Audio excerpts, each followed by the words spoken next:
এই ভিডিওটা ছিল বাবার শ্রাদ্ধ শান্তির দিনকার ভিডিও।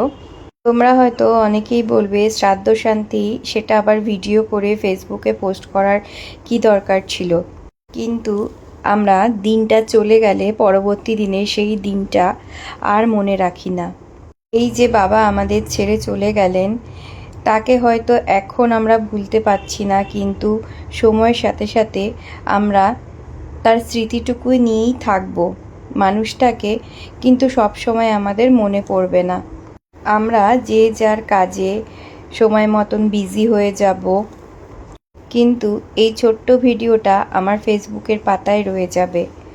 তখন আমাদের আবারও মনে পড়বে বাবার শ্রাদ্ধ শান্তির কার্যটা খুব ভালোভাবে আমরা সমাপন করতে পেরেছিলাম।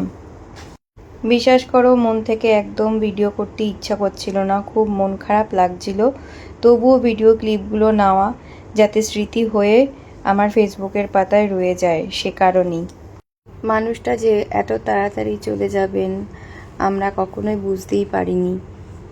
দীর্ঘ 16 বছর বিবাহিত জীবনে আমার আর বাবার সম্পর্কটা ভীষণ ভালোই ছিল। যখন আমি অবসর টাইমে আমার শ্বশুরবাড়িতে ঘুরতে যেতাম বা উনি আমাদের বাড়িতে আসতেন, তখন বিভিন্ন বিষয় নিয়ে আমাদের গল্প আলোচনা চলতেই থাকতো। আমার আরও বেশি খারাপ লাগছে কেন জানো তো, আমার মাকে ছাড়া উনিই আমাকে একমাত্র সবসময় ফোন করে খোঁজ নিতেন। ছোটোখাটো নানা রকম বিষয়ে উনি খুব চিন্তা করতেন।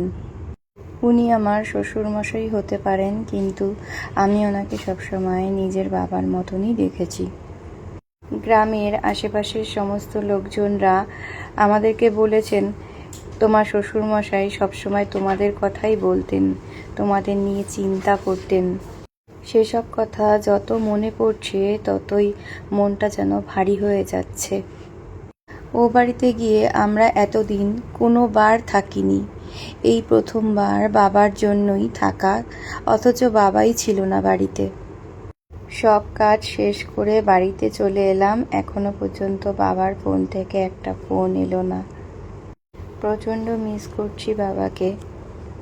শুধু এটাই চাইবো তারাদের দেশে ভীষণ ভালো থাকুক বাবা, বাবার আত্মা পরম শান্তি লাভ করুক। দীনবন্ধু জগৎপতি গোপেশ গোপীকান্ত রাধাকান্ত নমস্তুতে। হে গোবিন্দ, হে করুণা সিন্ধু, হে দীনবন্ধু, আজকের এই অসৌজন দ্বিতীয় শ্রাদ্ধ বাসরে আমরা আমাদের পিতামহের আত্মার শান্তি কামনায় যেটুকু যা আয়োজন করতে পেরেছি সব কিছু তোমার চরণে সমর্পণ করলাম। তুমি আমাদের পিতামহদেরকে স্বর্গে স্থান দিই। সম্পদানায় ব্রাহ্মণায়।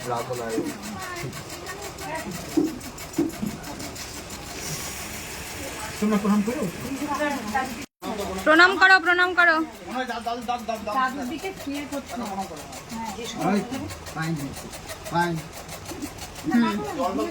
জলের মধ্যে বিনা বিচরণকারী নৌকাকে যেমন বায়ু বিবর্জিত করে, তেমন বিষয় ভোগে বিচারকারী ইন্দ্রিয় সমূহের মধ্যে মন সেদিকে আসক্ত হয়। সেই ক্রিয়ায় অভুক্ত পুরুষ করেন। সেই জন্য হে মহাবীর, জ্ঞানেন্দ্রিয়গুলি ইন্দ্রিয়াদির বিষয় হতে সর্ব কারণে নিবৃত্ত হয়ে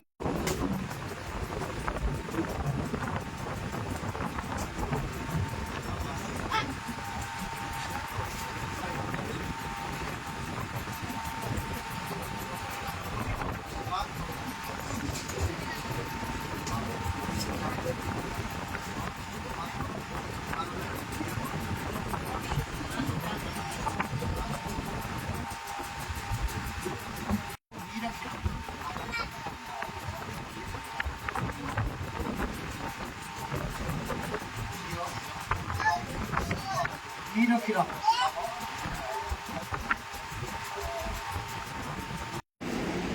তরকারি ঠিক ছিল মামা? পনির তরকারি বাবা বানাই দিল? যা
না, এবার ওদের দুইজনে শুয়ে থাকবো, তারপরে একসঙ্গে ঢুকবো। ব্যাস হয়ে গেল, একজন করলে শুয়ে থাকলে চারজনারই হয়ে গেল। একদম একদম নিচ থেকে আসো। হ্যাঁ।